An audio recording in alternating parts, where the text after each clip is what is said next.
কেতিয়াবা নহয় কেতিয়াবা হয়তো সকলোৱে এনেকুৱা এটা পৰিস্থিতিৰ সন্মুখীন হয় য'ত সকলো আছে তথাপিও যেন আপুনি একেবাৰেই নিঃসংগ।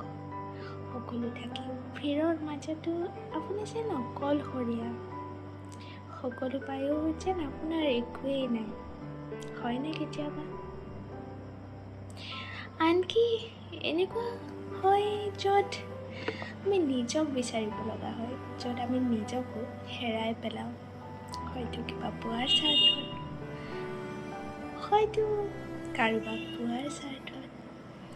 কেতিয়াবা এনেকুৱা হয় হাজাৰ আপোনজন থাকিও আপোনবোৰো অচিনাকি যেন অনুভৱ হয়। সকলো থাকিও যেন শূন্যতেই আছোঁ।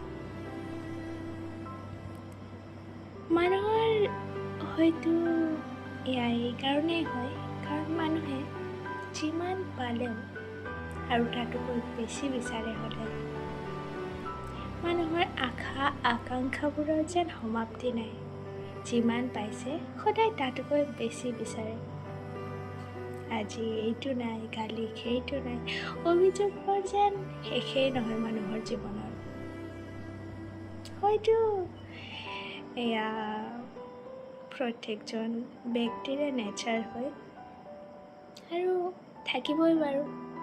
তথাপিও আমি যদি এই সৰু সৰু বস্তুবোৰৰ মাজতেই যিবোৰ আছে সেইবোৰৰ মাজত যদি আমি সুখী হ'ব পাৰোঁ, কিমান সুখী হ'ম নহয়নে? আমি সদায় বিচাৰি থাকোঁ যাৰ